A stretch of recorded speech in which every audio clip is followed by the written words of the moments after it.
We're on the air? Okay. Is this commercial free? Commercial free. They paid. Commercial free coverage from the Bhaktivedanta Institute. So thank you all for coming. This is a glorious event. Prabhupada once said that progress in Krishna consciousness means to increase the number of family members. So, I mean, obviously devotees, even before they're initiated, they're already part of the family, but there's something, it's kind of like Krishna conscious bar mitzvah or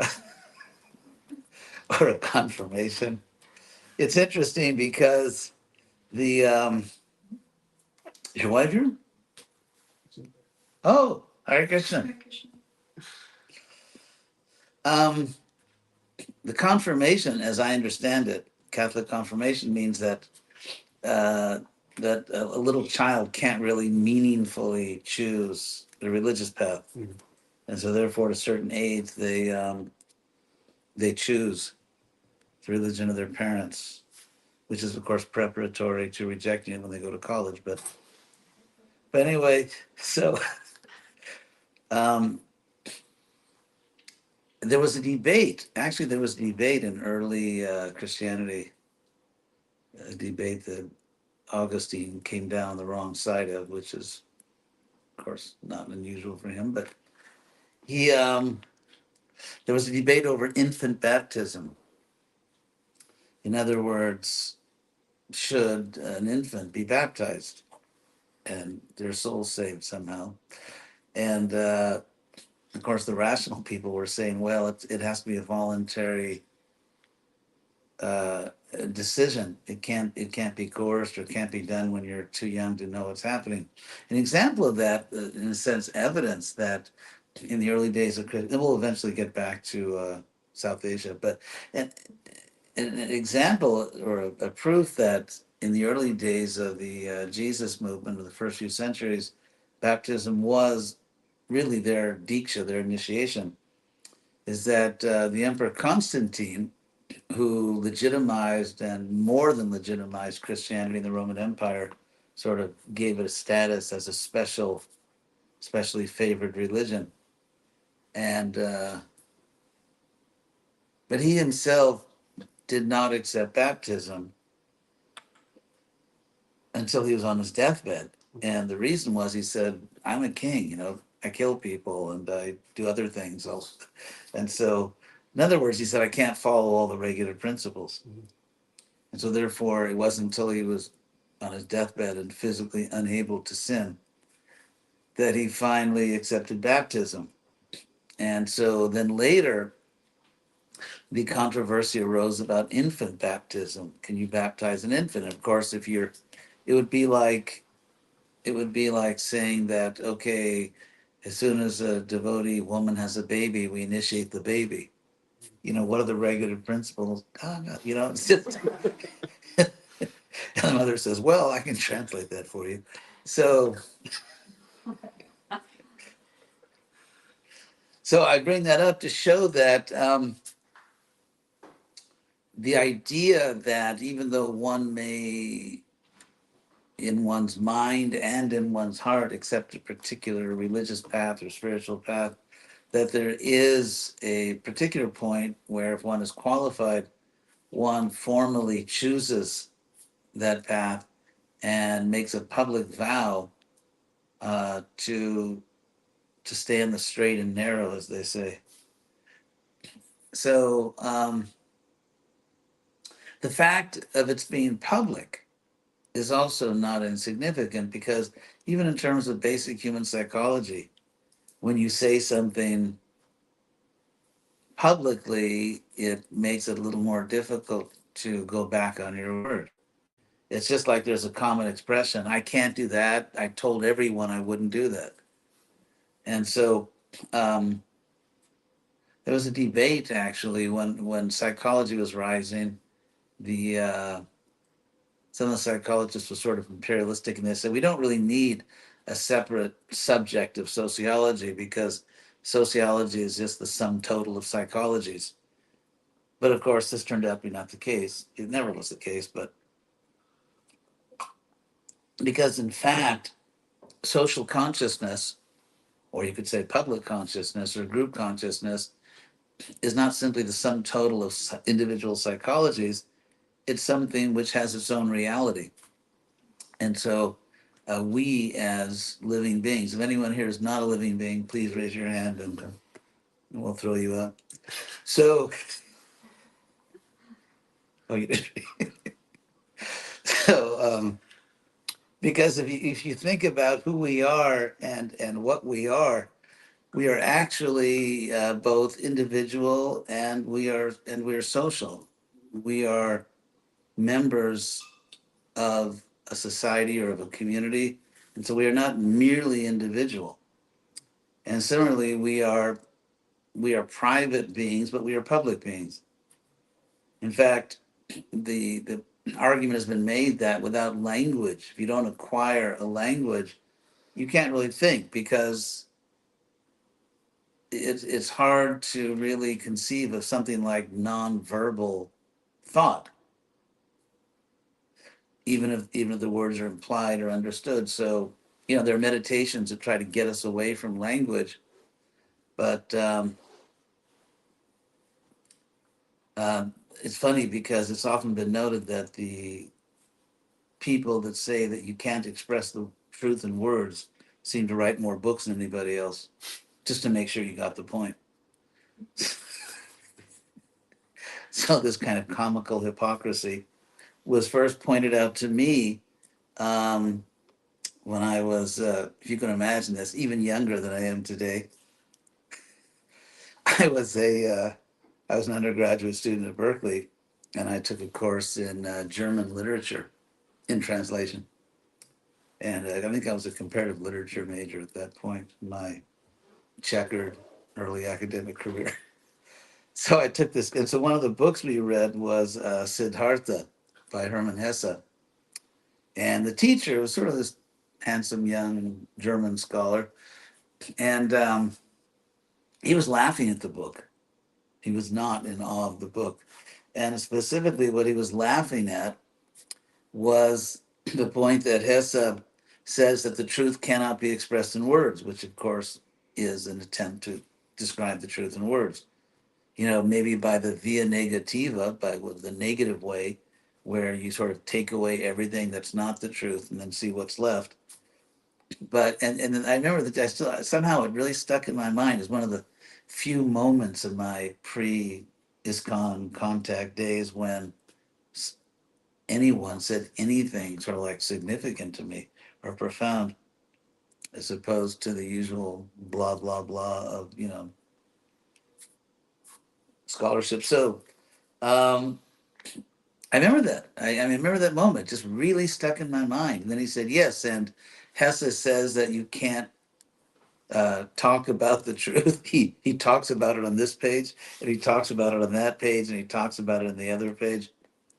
So the point being that even the process of trying to promote impersonalism is a very personal process, which is conducted through language, which is very personal. There's no, language is a very personal thing. It's always produced by persons for persons. And so um, the point I'm getting at is it's because we are souls, and as souls, as eternal souls, we are ultimately integral parts of a liberated spiritual community, also known to insiders as the spiritual world or Krishna Loka. So there's no getting away from the fact that we are persons. In fact, even in the Sankhya philosophy, one of the common words for soul is Purusha, the person, meaning the soul, because the body is not a person, it's the covering of a person. So even if you just say the person, you're talking about a soul. So I haven't forgotten why we're here today. And this is not because BT forgot to give me my pills. And I have no idea what we're doing here. It's actually that I did forget.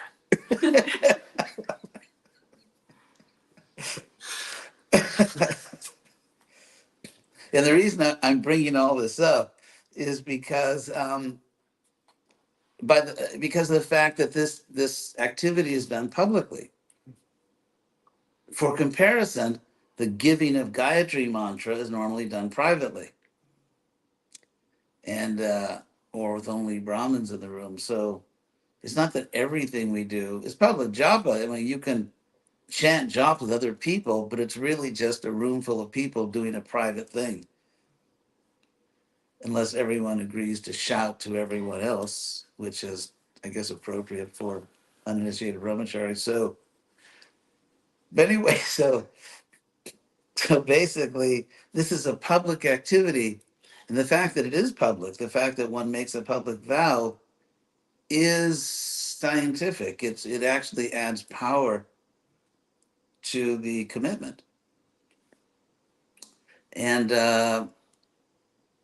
because when one vows, and that, by the way, the word vow is from the Latin voto. Is from the Sanskrit vrata. So even the word devotee comes from Sanskrit, because the word devotee, which is in the Latin devoto, also in Spanish, it means by a vow.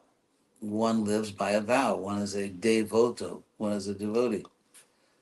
And so, and of course, voto is Sanskrit. And we still have the English word vote, which means to commit to someone, to vote for them.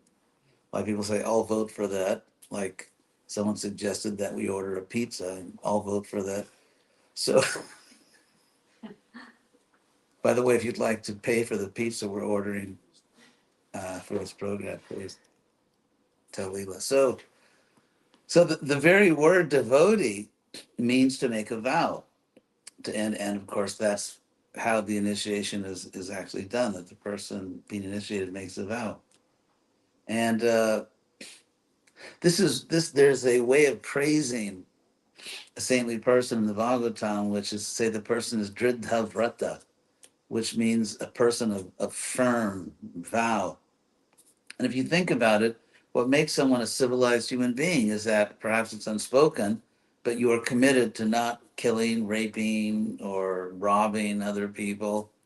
You're committed to not doing bad things, and you are committed to do your duty. Just like in a wedding vow, one commits to be a good husband or wife. Commitment which occasionally, amazingly enough, some people actually keep that vow nowadays. And so if you think about it, there are certain activities in which society has a vested interest. For example, science shows um, that children do much better, if the husband and wife stay together. This is not to blame people, single parents, because sometimes they're single parents because the other person was a jerk. And so to be a single parent doesn't mean that someone has done something bad. It's just social science. And so activities such as, I mean, funerals, marriages, uh, initiations, birth ceremonies, because it's actually these activities which bind a community together. Which and so it's not only the people who are being, let's say, initiated, who are strengthened in their vow by because it is a public act, but also the people who are witnessing it are strengthened in their commitment by witnessing it. So there are certain activities which are sort of the glue that hold a society together. And if it's a spiritual society, then it holds the spiritual society together as a spiritual society so that it doesn't degenerate into something else, as we've seen. I mean, historically, this is very common that a so called spiritual community degenerates into a mundane community, but they may keep a few rituals. America right now is kind of has down to, oh my God. It's kind of one of the last remnants, but so that's why the public nature of this ceremony has a very profound importance for the people participating, for the other people. Now, as far as what the vow is, of course, you're going to hear it very soon. But as far as the significance of it, of spiritual initiation in general, in a sense, people are entering into a social contract with God. It's interesting because scholars have studied the Ten Commandments and the structure of it, like what comes first and what comes second, and so on. The Ten Commandments actually have the structure of an ancient Middle Eastern contract. And that's what a covenant is. Where, and so it's interesting because the first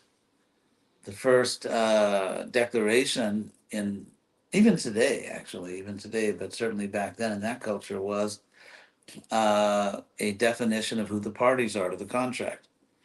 And so the first commandment is, I am the Lord your God, who brought you out of Egypt, and so on. And so there's a definition, who are the people entering into this contract? And so the reason why devotee association is so important is because we are not always fully Krishna conscious. We have better days and days that are less spectacular. And so, therefore, uh, by making a public declaration and making a public vow, the community represents God to us and to constantly remind us of our commitments. It's just like, for example, let's say you're lounging around the house and kind of it's one of those sort of lazy slob days, you're in your pajamas until dinner or something. And, but then if someone comes to the house that's not just like a fellow slob, not just, let's say it's a friend of yours, an acquaintance, but not quite on that level, then you say, "Oh, sorry, I just, I'm just lounging around the house." And you kind of say, "Oh my God, my house is a mess." And so, if you, isn't it? You think about it, and so that tells you a lot about social psychology. The fact that if some respectable person or someone whose opinion we value suddenly comes to the door, then we, to use the incredibly exhausted cliche, we get our act together. It's interesting because in the Vedic culture, there's a principle called Atiti Devata, which I'll explain. Titi, as you all know, is a word in Sanskrit meaning a lunar day. And so because uh, holy days and all that were calculated by the lunar calendar, uh, so a titi, a lunar day, also means like a holiday or some special day. If you look at the Vaishnav calendar, I guess you followed strictly all the fasting days in the Vaishnav calendar. Well, you couldn't, because if you did, you'd be dead by now. But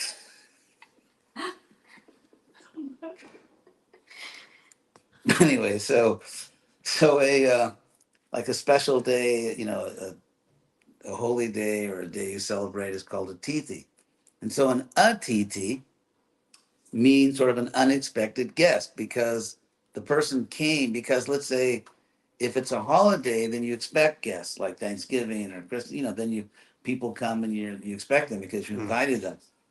But an atiti in Sanskrit is a word which means a guest that didn't come for some occasion, just someone that showed up at your door.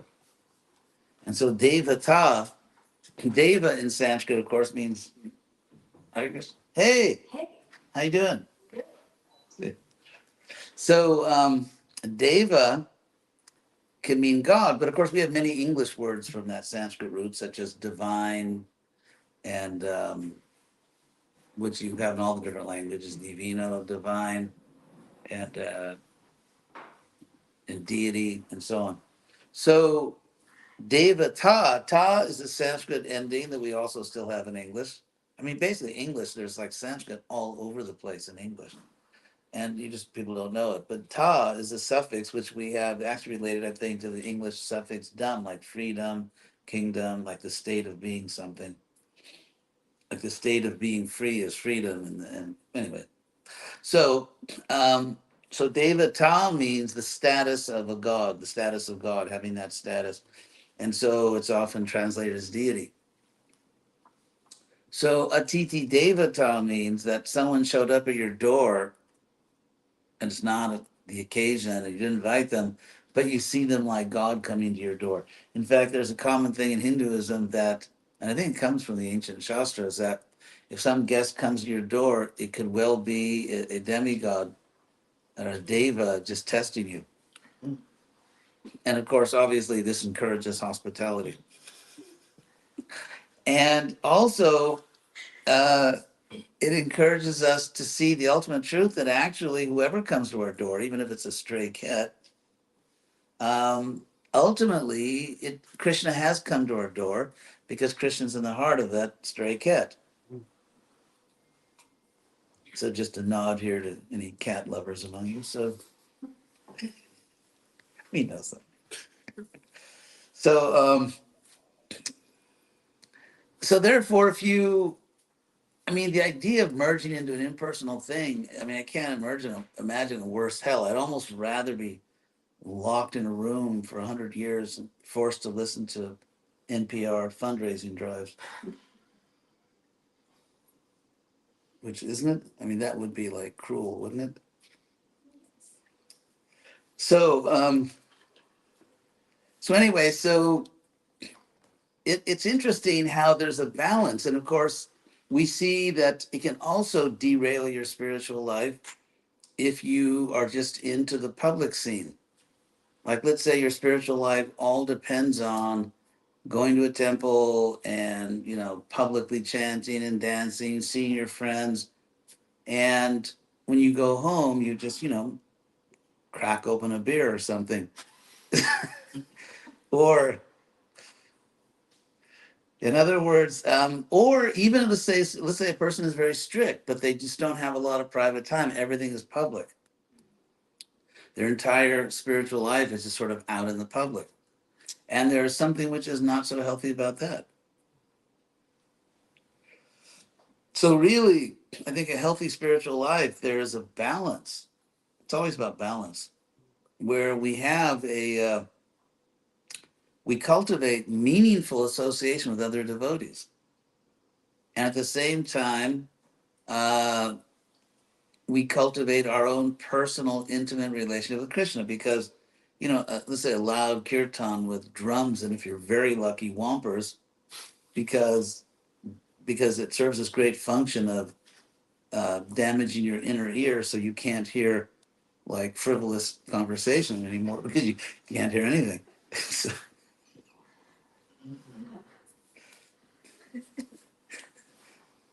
anyway, so and we see people actually. I mean, there have been devotees who were, you know, out there in the public eye and, you know, going to the temple and doing service, but, you know, they didn't chant their rounds or didn't, or so the real, in a sense, the real test. There's the public test and the private test of our spiritual life. The public test is, of course, that one uh, embraces association or friendship with people who are serious spiritual practitioners. Because they say in Spanish, dime con quien andas. Es tremendo. Like a man, well, in English, the English version of it would be a man is known by the company he keeps. And so, but a person is also known by the company they keep when they're by themselves. So, because japa, and that's the vow, I mean, kind of spoiler alert, they're going to vow to chant 16 rounds. So, because japa is kind of like often the first thing to go. Because if you think about it, all the other devotional activities have external rewards. Like even the most fallen devotee does not lose his taste for prasadam. And so that's like the great equalizer, you know, that basically every Vaishnav, no matter what their status, overeats. And so, so anyway, so prasadam obviously has a great material reward because even if you're not having a great day spiritually, you can enjoy prasadam or kirtan. I mean, people in general have parties, they get together, they play music, and they dance. And so that's kind of what we do. And so if you think about it, singing, dancing, feasting, traveling, even go to holy places, it's exotic. Even non-devotees go to exotic places and climb up hills and, take little boats down sacred rivers and things. And so there are many devotional activities which have, you could say, a human reward. Japa, I don't think so. Because japa is, of course, there's all the benefits of meditation. Some people just want to sit down quietly, but japa is not even that. It's not even just sort of total downtime where I don't want to think about anything. I'm just going to meditate on my meaningless little word they gave me. Because in japa, you actually have to focus.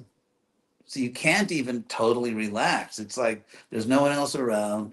It's not a social activity. It's not catered. There's no food involved. And and you have to pay attention. It can be pretty intense. And so, in a sense, japa is the real, I think, measurement of like how I'm doing spiritually. It's interesting that of all the devotional activities we have, Prabhupada only required for initiation one positive activity. There are four do nots, which in Sanskrit nisheda, prohibitions, and there are and there's one vidhi, one injunction, one positive commandment, which is to chant 16 rounds of the Maha Mantra daily. Oops, I shouldn't have said that because in case they completely forgotten it, now they're not going to be busted. So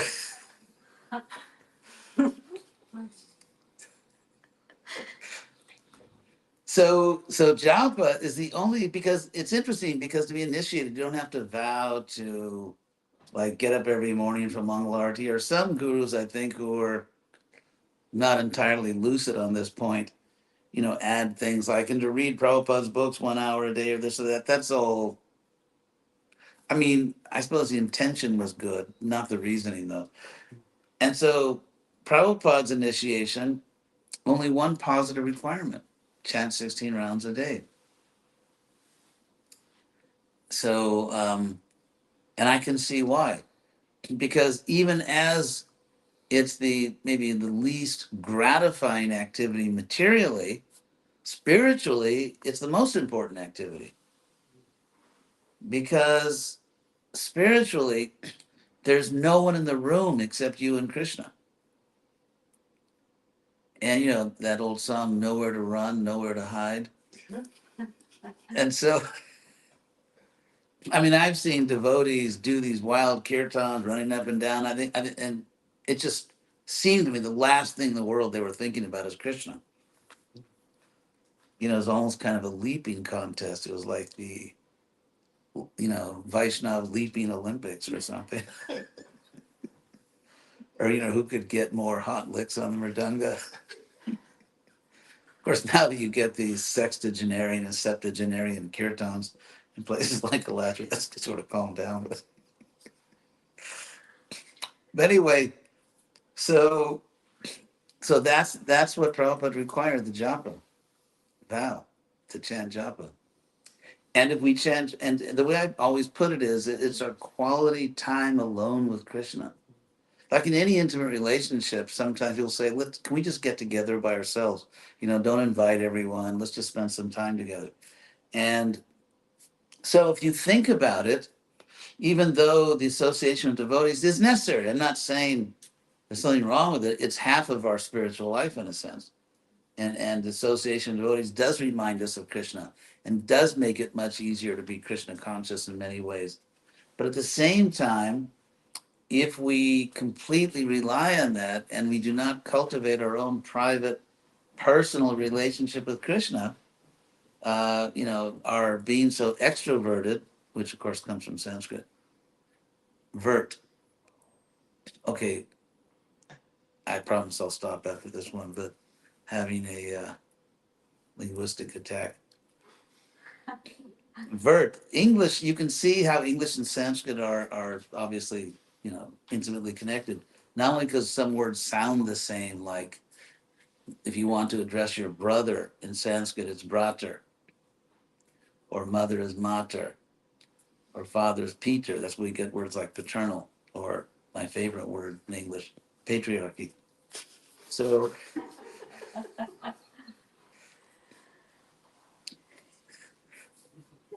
you too, right?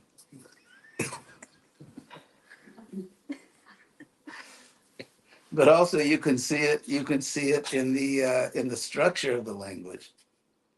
And so, what English gets from Sanskrit is that you have a verbal stem, and then you add to that stem prefixes, which give you a wide variety of meanings. And this is not something that every language has, but Sanskrit has this feature. So, if you say, what was that word we were doing? Vert, Vert, yeah. extrovert, or introvert. So, vert is Sanskrit. Vert. I mean, the phonetic difference is almost uh, undetectable. Vert, vert. It's a root, and just like in English, you can say extrovert, introvert, subvert, revert, pervert, invert, Convert. convert, Divert. divert. Yeah, divert, convert. Yeah, exactly. And so you're taking a verbal stem, which is part of Sanskrit morphology, the structure of the language, and just putting prefixes. So in Sanskrit, for example, you can say uh, nivert, or which means to withdraw, or pravert, which means to go forward, pravartate, nivartate, or anuvartate, anuvart, almost any abhivart, uh, sangvart, like the Sangvartika cloud, and so on. And it actually has the same meaning in English and Sanskrit. Like the Yoga Sutras, where the definition of Atha Yoga Anushasanam, now the teaching of yoga is interesting because Anu is very significant. It's not just the teaching of yoga, that would be Atha Yoga Shasanam. By saying Anushasanam, Anu means to follow, it means authoritative, coming down from previous authorities, following the previous authorities. So if you don't understand what Anu means, you're gonna be in the majority of people that teach the Yoga Sutras. So Atha Yoga Anushasanam, and then the definition of yoga, yoga chitta vritti nirodha. Yoga means stopping the vritti. Again, from we have in English vritti, vert.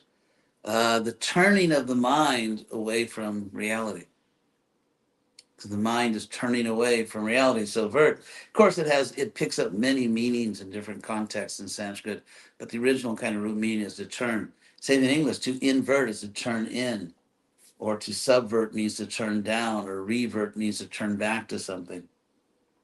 Anyway, I just thought that was an interesting language thing to show that the Sanskrit and English goes far beyond just words that sound the same or similar. Anyway, what were we talking about, Leela? Initiations. Initiation. Oh, yes. Anyway, so any questions on all the topics I brought up? Because I just think it's fascinating to see initiation from sort of a sociological perspective, also, like what's really happening and why is it happening? Why is this done? Before I joined the movement, Hare Krishna movement, I had like very little interest, if any, in rituals. I mean, there's certain things like you learn traditional dances or something, which were fun, but just rituals, religious rituals, no. So I signed up for a spiritual science, and I can honestly say that everything I do in my life in relation to Krishna, I mean, everything in my life, I can rationally justify. I don't do things I don't understand. I don't do things that make no sense to me, that are not pragmatic, that aren't achieving some tangible goal in my life. And so that's why I try to explain initiation, because, I mean, of course, the word ritual can have a neutral meaning. It just means like some sort of repetitive behavior that people do that has some meaning. But the sense of ritual is meaning just like it has no real meaning. It's just, people just do it. Krishna consciousness properly understood, there are no empty rituals. I think everything I do in my life, I know I'm doing it, and it's practical. So that's what we need to present, a spiritual science. It's not just a movement for the relatively small number of Indophiles in the Western world. Yes, Leela. So, can I ask a question? Only the men. Okay. Just okay. Go ahead. Um, the relationship, including the etiquette between guru and disciple, what does that look like in our time, place, and circumstance? That's a very good question. Yeah, because well, as in all things, you have to avoid extremes. In other words, it's not just obsequious. I have a bona fide guru now. I can stop thinking. So I'm getting myself sort of anesthetized, permanently. And I mean, so it's not that you stop thinking because now my guru is going to do all the thinking for me. I mean, any guru that wants you just to follow him is sort of a fool. I mean, it's just like if you're a parent with children, the goal of the parent is for the children to grow up, stay out of jail, don't become a drug addict, and have a meaningful life. Make something of yourself. Make something of yourself. And so the goal of the guru is not to keep a disciple permanently in a childlike state, but it's the opposite. It's to train the disciple to be an intelligent, mature, powerful member of Prabhupada's movement. I mean, the greatest news for the guru is that the disciple has understood the teaching and is just doing amazing things, and doesn't need to be bailed out of Maya or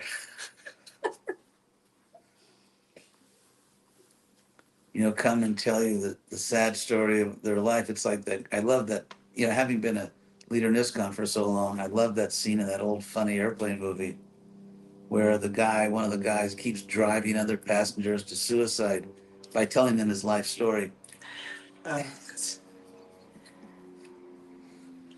And so, yeah, so a guru is it's like a spiritual parent where the happiness for the guru is see the disciple become mature and intelligent and valuable to Prabhupada's mission.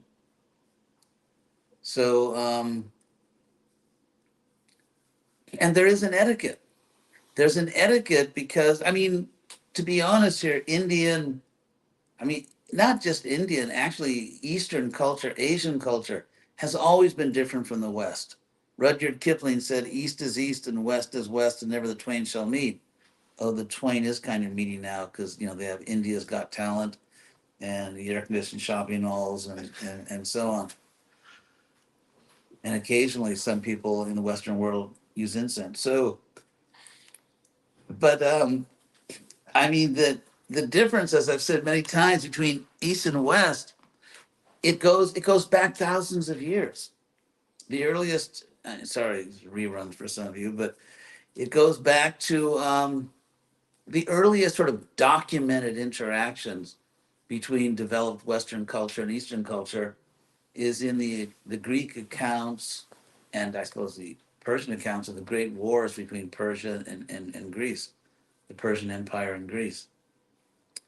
And it's interesting because the impression on the Westerners, the Greeks, were very Western back then, was that people in Asia were kind of obsequious. They had a leader, and the leader was everything, and they couldn't think for themselves. And I mean, it was a fact that when they'd have these battles, if you killed the Eastern king, the Persian king, everybody just run. Whereas if the Greek leader was killed, they just keep fighting. I mean, an example of difference. There's this great book. It was a bestseller, and it really is getting to the point of what's the etiquette. I mean, I'm not having a senior moment. But why did I say that? I'm just kidding. So there was what was his name? Xenophanes. Yeah, yeah. who wrote something called the Persian War, the Persian. But anyway, here's the story. It's an amazing story, and and it'll get back to what we're talking about. Or is it Xenophon? I think it's Xenophon. Xenophanes was a philosopher, I think, and Yeah, Xenophon was a, yeah. yeah. And so he was a mercenary. There was a Persian prince, I think his name was Darius, whose brother was the Persian emperor. And so this prince was in charge of the western part of the Persian Empire. So he knew lots of Greeks. And so he wanted to usurp the throne and, overthrow his brother, his older brother. And so he hired, I think, about 10,000 sort of crack Greek mercenaries. And the Greeks, they were like man for man, pound for pound. They were the elite warriors of that ancient world. And this is, of course, before the rise of Rome as a great power. And so he hired about 10,000 of these, trained Greek warriors, and they went east and invaded Persepolis, which was the capital of the Persian Empire. And so very early on, I mean, literally, we're still in the first quarter, maybe first few minutes of the first quarter, and the Persian prince who was invading with the Greeks, someone shot an arrow in his eye, and of course, that's lethal. And so he was killed very quickly. And so all of his soldiers, it was sort of a heterogeneous army because the Persian Empire was very diverse. There were Babylonians and there were probably Egyptians, there were all kinds of people, Syrians. And so, but the army just like fled. And suddenly it's interesting, you have these 10,000 Greek soldiers who find themselves deep into the Persian Empire, in the Persian capital. There's millions of Persians, and they had this super moment. There's 10,000 Greek soldiers surrounded like by the entire Persian Empire. And so what happened is, and this is it's one of the great stories. Like, I mean, to me it's a complete mystery why they haven't made a movie of this. Maybe it's not politically correct anymore because the Greeks were white, but he wrote this book. These 10,000 Greeks, most of them actually fought their way through and out of the empire, with hundreds of thousands of enemies trying to kill them. And okay, no spoilers, but it's just one of the great stories. It was a bestseller in the ancient world. And it's called The Greek Expedition by Xenophon, The Greek Expedition. But the reason I mention that is it's more evidence that sort of pound for pound, man for man, the Greeks were, back then, they were super tough. There was a movie, I think, who was it? Brad Pitt or something. Dr. Brad played like the 600 or something about the Spartans. 300. The 300, yeah, the Spartans, they were like, anyway, I mean, if you read about what life was like in Sparta and how they trained their children, it's like frightening.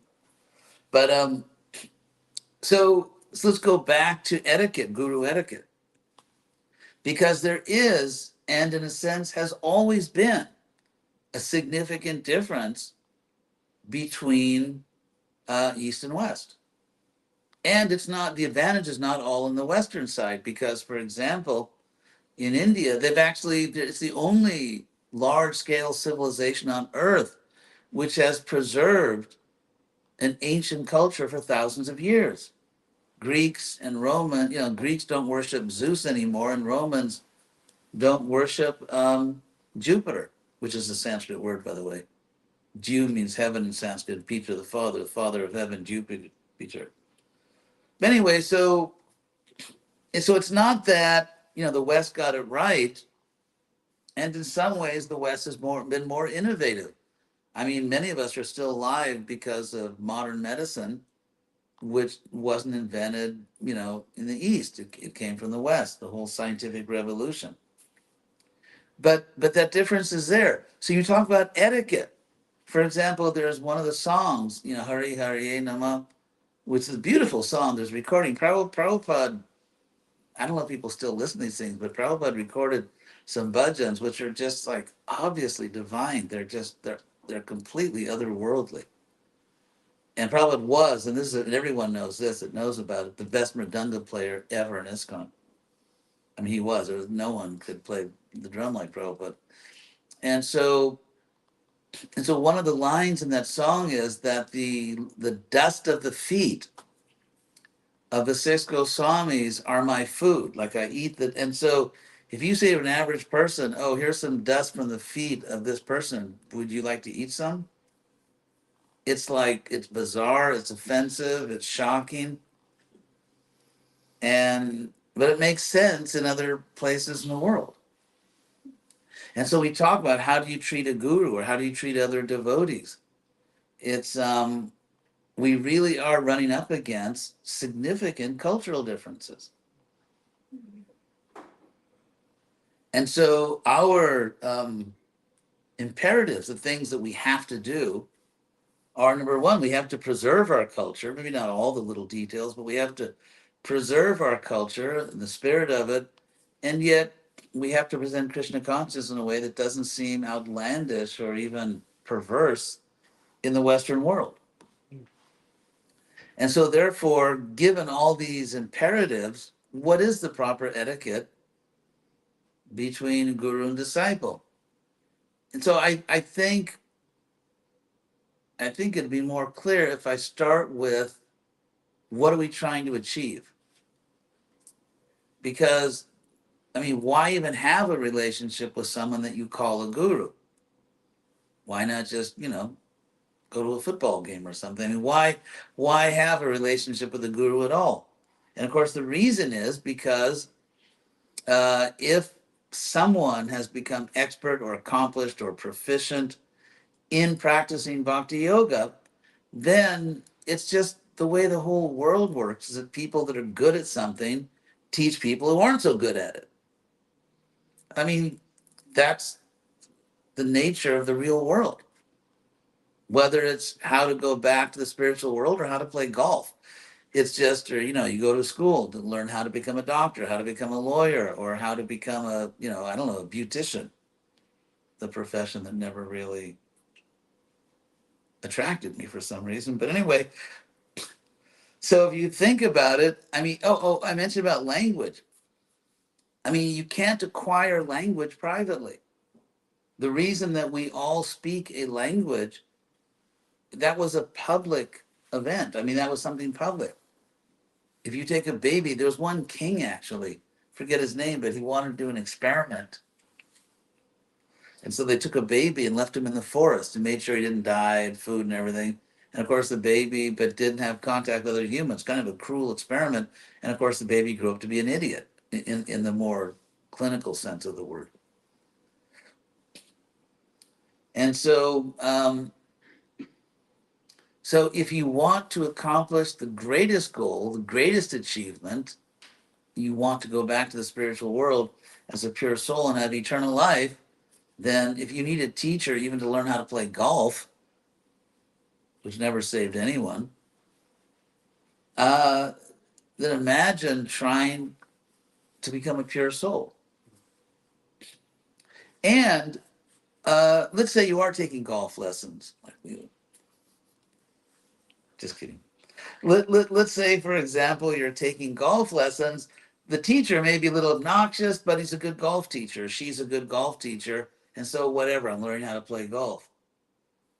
So, respecting your teacher, let's say music teacher, golf teacher in the university, someone that's going to be a thesis advisor. In all these areas, you simply have to cooperate.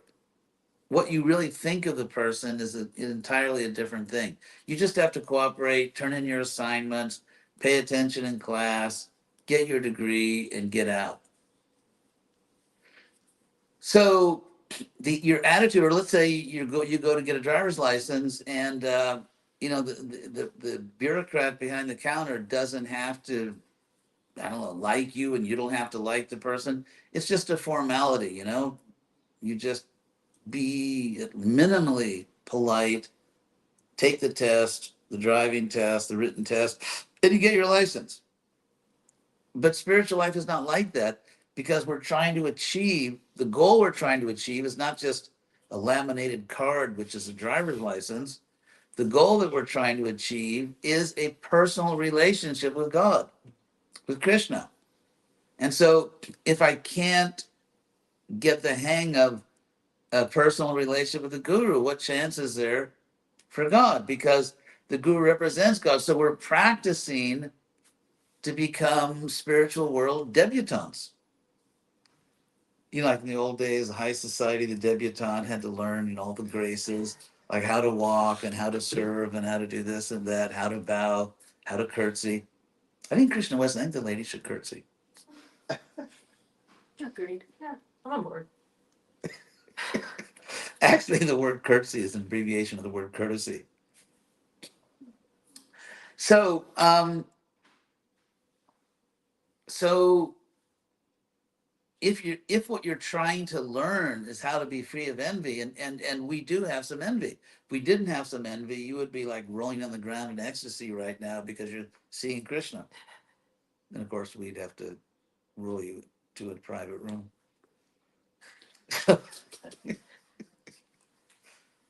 So the very thing the art that we're trying to learn is not just math or musical composition or golf or some academic subject. You're trying to learn how to enter into a pure, loving relationship with another conscious soul, so that there's no envy in our part, and so therefore we practice being non-envious with a bona fide spiritual master. We're practicing how to relate to Krishna. And of course, the guru is not God, but still, it's like, I mean, let's say, for example, you're going to, in the old age, you're going to meet the king and have a personal audience with the king. So first you practice. So, okay, imagine I'm the king, I'm sitting here. Now, what do you do? And they actually do this. For example, when a king is being coronated in England, they, for months and months, they practice. And they have practice thrones, and they have practice, like, let's say, Queen Mother, and they actually go through all the routines. You have to practice. And so the reason we're not with Krishna is because there's still some envy in our heart. There's, we still have some problems or some pride, material pride. And so with the spiritual master, it's like, let's say you're driving on a narrow road, you don't want to, and there's like 1,000-foot drop.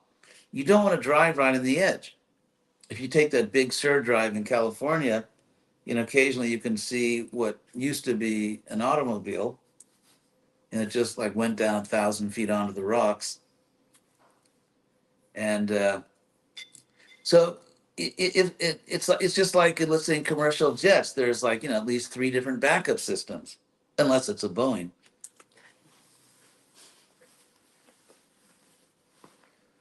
If you're going to a Boeing plane, don't take the what do they call it? The seat next to the door, the exit aisle. Emergency group. Yeah. So in the same way, because everything is at stake, our eternal life is at stake, you don't want to get too close to the edge. And so there should be a margin of etiquette where if I behave in this way, I couldn't possibly be offending. And so to me, it all makes perfect sense. And it can involve giving the benefit of the doubt. And if the guru says something which is really out of line or couldn't possibly be true, then of course, one may have to, as the acharyas say, kind of politely demur, sort of politely, whatever. And it's just like, but this is not being phony. It's just being a civilized human being. Let's say, for example, I'm looking at a house to rent or to buy, and I, walk around it. It usually takes me about 45 seconds to realize, I could never live here, or that I like it. And so, because the agent has driven out and they're, I'm not paying them, and maybe no one is paying them. And so there's a certain courtesy, even though I don't want the house, I'm going to just be nice. Even say, yeah, it's interesting. Yeah, I'll think about it and give you a call or something. No, it's just a question of common courtesy.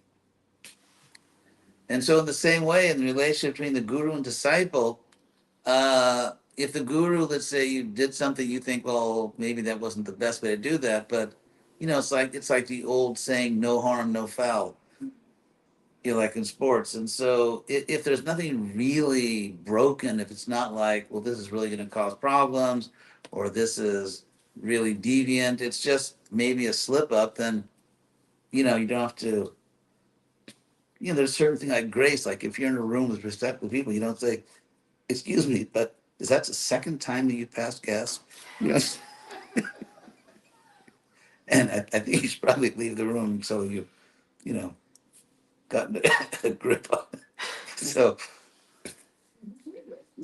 I mean, even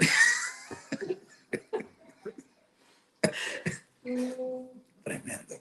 So even in ordinary relationships, there's a certain sort of grace or a certain generosity of spirit where you don't call everyone on everything.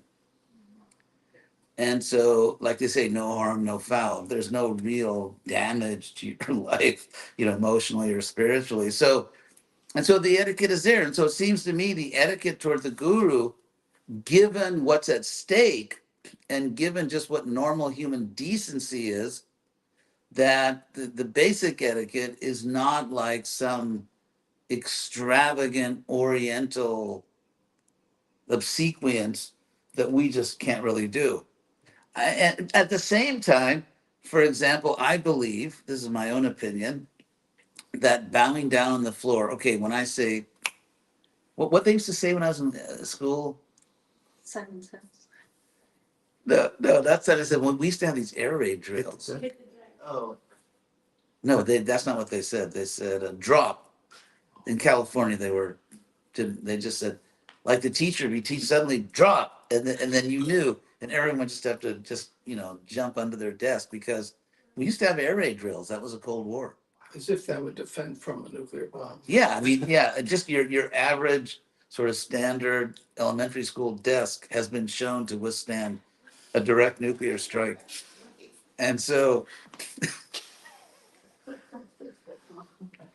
anyway, so the etiquette. So if we take all these things into consideration, the need to maintain the guru etiquette, but at the same time, can we maintain it in a way which doesn't seem bizarre or cultish in the Western world? And I think it is true. I mean, it is possible. So um, interestingly, bowing down, like obeisances as we call them, the Sanskrit word just says bow, which leaves open, is it a full body bow or is it just like a European bow? It's interesting because the word namaha comes from the Sanskrit root nam, which means to curve or to bend. And so therefore it literally means, and it's interesting because in Spanish I think they say curvarse, isn't it? That's one of the ways, because they say like I bow to you. It's hard to do that in Latin languages. The word bow is actually the same as the word bow. It's pronounced differently, but it's the same word because a bow is bent like that. So to bow is just to bow yourself. And that's what the Sanskrit word is. So for example, from the same root, namra in Sanskrit means curved. That's how you say curved in Sanskrit. And in Spanish they can say curvarse, to curve yourself before someone. And so, I'm sure everyone here is sincere and therefore has watched Jane Austen movies. And well, that's part of the vow. So that vow is that's actually what so namaste, or if you go to these kind of like imaginative yoga schools, the divine in me bows to the divine in you. The reason they to the divine in you, the reason they say it is because they're too envious to actually bow to another person. So like, there's no way I'm bowing to you, but the divine in me is, apparently, has lower self-esteem than I do. Isn't it? They actually say that the divine, like I'm not going to bow to you, but the divine in me will bow to the divine, and even the divine in me is not going to bow to you, but it may bow to the divine in you. God, if you even have a little bit of acumen in cultural anthropology, you're just going to be constantly entertained in the modern world. And so I think that even if we don't, in the Bible, people bow down, and not just to God. They bow down to each other. They offer what we call obeisance. I'll give you two examples from the Old Testament. That when Abraham's original wife, Sarah, when she died, uh, Abraham wanted to give her a very honorable burial. So in those days, uh, being like literally buried in the ground was kind of not very classy. And so the honorable, sort of the high class burial was in a cave. That's why a rich Israeli 2,000 years ago offered a cave for Jesus because it was to honor him. And so a rich man offered to Abraham a cave, a little cave for Sarah. And then Abraham was so grateful, it said he bowed down to the person, touching his head to the ground. Another thing is that when the great and original, one of the great king of Israel, David, who's considered sort of like the first Messiah, when he wanted to build a temple. He's the founder of the city of Jerusalem. He actually created a new capital city. That's why Jerusalem is called the city of David. And so he wanted to build a temple. And so he wanted to build it on the highest land, which even today is called the Temple Mount. And so that land belonged to a thresher, just some guy who was, threshing grains. And so the king, David, he went to that man to urge him to, sell or donate, sell his land to the government so they could build this temple, which became temple finally actually built by Solomon. And so this thresher was just like the Shudra, this common man. He was so thrilled that the king had come to his land that he bowed down, touching his head to the ground. So it's a custom in that sense. It's the Western world which is kind of like the exception in this, and of course in Japan they bow, and in China. So the Western world, which is always kind of like this rugged individuality, rugged independence, is kind of like the only culture in which people didn't bow to each other, not to speak of God. And of course, in our typical humble Western way, we assume everything we do is the global standard, and basically what any rational human being would do. But still, so I think it's interesting that we understand these things and we can explain these things to people. We're not just a bunch of brainwashed people that just bow down to things. I mean, we're actually supposed to be rational. And so I think even if we don't, let's say, do all the bowing, and I've never asked my disciples to scrape, bow and scrape. But even if we don't do all that, I think the spirit of it can't really be lost. And the real test for the disciple is to have that etiquette and yet not to become mindless. Because for some people, mindlessness is a very sort of comfortable place to be because you don't have to think. It's like you can remain in this childlike state. I mean, some women are like that. Some women, I mean, they're certainly not a majority, they're not even a significant minority. But there are some women who actually like the idea of just being bossed around by men and just having no real self-esteem because it's a life of, to them, sort of very pleasant irresponsibility. You never have to become an adult. And some people psychologically don't want to become adults, and some men are like that. So the idea of just bowing and you're not paid to think and you just do whatever you're told. I mean, for most of us, we couldn't really live like that unless we were prisoners of war. I remember there was this real funny thing, BT, I'm sure you know this is so funny, because after Trump got nominated in 2016, and then what's his name, the New Jersey governor? Christie. Yeah, Chris Christie, who was always like this real tough guy, pure Jersey. And so then he just suddenly became like a Trump acolyte. And it kind of made a fool out of himself. And so I saw this funny picture. It was Trump at a press conference, and Chris Christie was staying there by his side. And then the caption was addressing Christie that uh, if blink 3 times if you're being held against your will.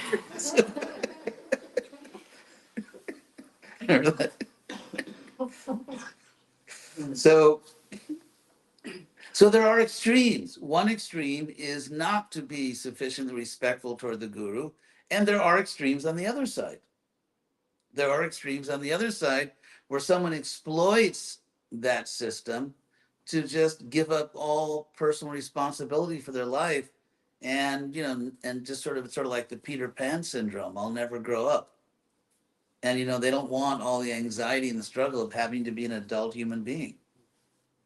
And you see women who are like that, and you see men who are like that. And so it's good to see like where the extremes are and to have guardrails on both ends. So we're not supposed to have this sort of psychopathology of just not wanting to be adults, not wanting to take responsibility for our life, nor in the name of, being a mature individual, should we violate what is ultimately necessary and defensible etiquette for someone that's actually trying to become free of envy. Because it's, at least there's one person in the world whom I cannot safely envy. And the real point, and of course, then there are devotees who offer great respect to the guru and kind of abuse everybody else. They think they've kind of, fulfilled their quota of civility by, bowing to the guru, and they're free to just offend everyone else. And that's a certain type, right? Oh, we know him. Oh, yes. Yeah, it's a certain psychological type. So by offering respect, at least when I was growing up in Krishna consciousness, when I was just a kid, kid Prabhu. Actually, when I joined the movement, they didn't say bhakta or bhaktin. By the way, the word bhaktin only exists in ISKCON. It does not exist in any publicly recognized language on earth. And so, but I guess it's nice to have a word which is not in any dictionary. It gives us a kind of exclusivity. There's another one, I tell you, this is just funny. There was a godbrother of mine who's senior to me. And so he didn't have formal education. So instead of saying duplicitous, he would say duplicious. And this mispronunciation spread like wildfire all over the world. And you could go all around the world and hear devotees, admonishing people, don't be duplicitous. But anyway, so getting back. You gotta love this stuff. Love it. You're doing great. So, oh yeah, okay, we'll wrap up now. My handler. So actually, Krishna consciousness is a spiritual science, and the adaptations, local adaptations, say, how do you do this in the Western world or in the modern world? You have to be rational. You have to be intelligent. It's not just, well, it says in some obscure Sanskrit book, it says if you don't do this, your next life you'll be a frog with leprosy or something. But it's actually a question of being reasonable. So we can't give up the etiquette. We can't give up that, because it's the one human relation we have where it's too dangerous to be a jerk, or it's too dangerous to be envious or to be presumptuous. And if we do it with one person, then it should lead us to respect other people. It's not that I respect the guru instead of other people or exclusively, but by learning how to honor the guru properly, I can hopefully become more respectful towards everyone, because they're toward every living being, seeing them all as eternal souls. So as far as the details, Brahmacharya will send out a memo the next few days. How this tie into the Greek army? The Greek army. Yeah. Well, the Greek individuality, which saved them from the Persians, ultimately ruined them. because it's very interesting. And because at a certain point in history, the Greeks realized there was a rising power in the West, and that was the power which was centered in Rome.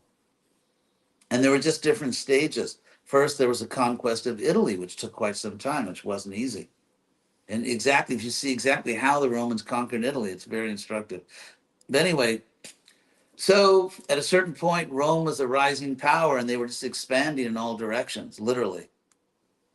And of course, they started to bump up against the Greeks, who a few centuries before had been overwhelmingly superior to the Romans, and that was during the time of Alexander the Great, when Rome was nothing and the Greeks were, of course, he was Macedonian, but that was, roughly the Greek world. And so then, of course, Alexander's empire, when he died, was divided into maybe three great empires under his leading generals. And then gradually, it just started to break down. And so at a certain point, Rome was becoming the thing. And so, to make a long story short, before I get another signal from my handler, um, it came to a point where the only way the Greeks could remain autonomous in all their different islands and territories and peninsulas. I mean, that's all they got is islands and peninsulas. But the only way they could remain autonomous was to band together against the Romans. And short story, they couldn't do it.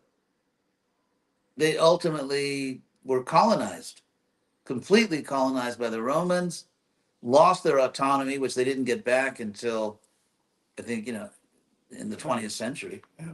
It's almost like the story of Israel. And so for literally thousands of years, or almost 2,000 years, they lost their freedom and autonomy because they could not unite. So that same rugged individualism has its limits.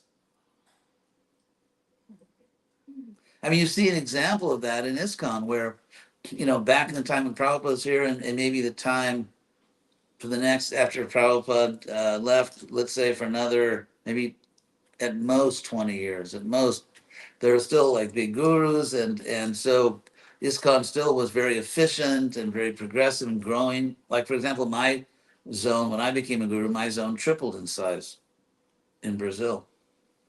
And so, but then, some gurus fell down, and and things went from one extreme to the other, because in the early days of ISKCON, it was very authoritarian because Prabhupada had this absolute authority. He wasn't authoritarian. Prabhupada wasn't a bully. He didn't like throw his weight around. Everyone just spontaneously accepted him as, the leader. And there's no question about that. If Prabhupada said something, that was the end of the discussion. So then you had all these little, like, not wannabe, but little imitation Prabhupads. You had all these, like, temple presidents who, I mean, literally, it was considered offensive for anyone but the temple president in a particular community just to have original ideas. I mean, literally, to think. I mean, I'm not exaggerating, am I? And so, again, it's these things are easy to explain. It's not because people that joined ISKCON were sort of extraordinarily perverse or foolish. That's normal human behavior. I mean, I won't go into the whole socio-psychological analysis, but given the situation, it was almost inevitable. And so then, dialectically, the way, and Plato talks about this, Plato says that autocracy leads to anarchy and democracy. For Plato, anarchy and democracy were very similar. Or anarchy leads to tyranny. In other words, and think of how. So oh, you have to go. Yeah. Oh, you gotta. Oh, sorry, you gotta go. We'll treat him nicely when you. It's not just because you were here that we were being nice to him. Hare Krishna. So in ISKCON, you had this sort of tyranny which led to anarchy. And leads to a movement where even to fulfill Prabhupada's wishes, even to save ISKCON as a powerful Western movement, people will not unite. Because when you unite, when you form larger scale organization, it means you're not absolutely free. You have to sometimes do something because that's the play we're running. And you can't just always do what you want. And so in the Western world, at least, if you have this choice of having maximum freedom for yourself and your little program, or uniting and actually rebuilding a powerful Hare Krishna movement in the West, uh, I would say the strong majority of people choose the first option. Better we not have a powerful movement. Better we not save the planet. Better we not actually do what Prabhupada really wanted, but at least, my freedom is there. And I don't have to listen to someone else. And so, one thing we're trying to do in Krishna West is not just everyone just do whatever you want. Like you don't have to wear dhotis, do whatever you want. No, the idea is it's something we do as a disciplined policy because we're trying to save the planet. And so, if anything, the people in Krishna West hopefully should try not to act on the basis of false pride and false ego and have the ability to form larger scale programs, establish certain standards to actually save the planet. It doesn't mean that, as Prabhupada said, it doesn't mean one person's in charge and everyone else is a Shudra. That's not what it means. So that balance where you can really be a team player. You're not just a hotshot, but your team always loses. Really be a team player, but at the same time, the way the team works is everyone has their dignity, everyone has their freedom, and yet it works as a team. And that's the art of it. And that's what Krishna West was meant to do. In the same way, in the relationship with the guru, to have the ability to, um, act like a self-respecting Western human being and not be obsequious, but at the same time, to cultivate the appropriate attitude towards someone who is supposed to be representing Krishna to you. And so it requires real intelligence. This is what Prabhupada said. You can't just sort of blindly follow rituals. You actually have to be intelligent, and we actually have to find the middle path so that we accomplish all these things and keep the right balance. So that's kind of what I wanted to say. Any questions?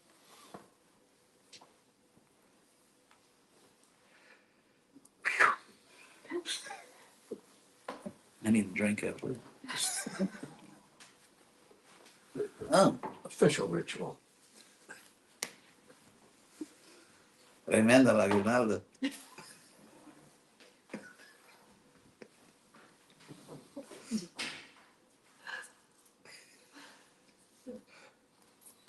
So, ladies first.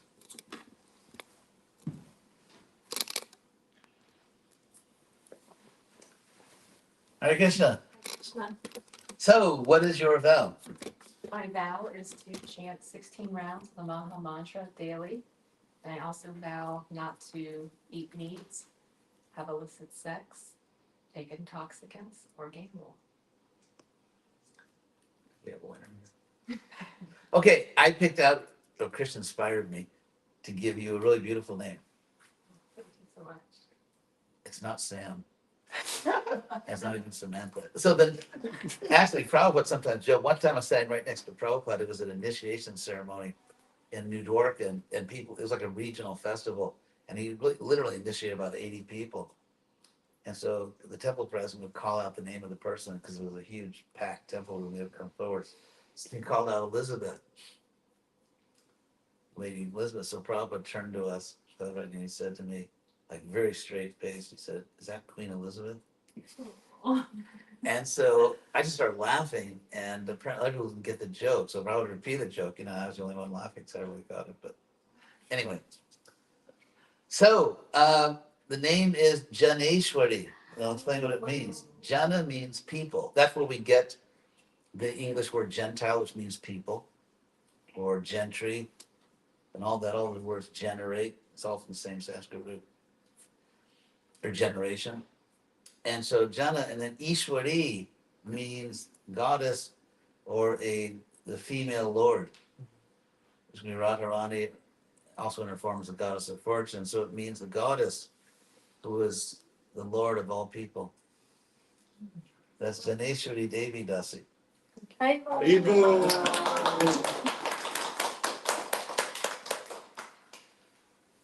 So, Paul.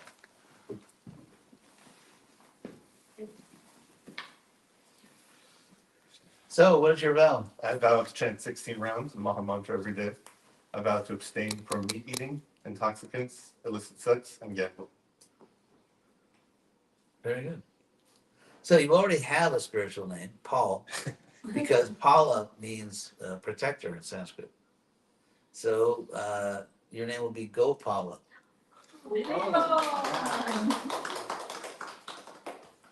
Krishna, the protector of the cows. And Hare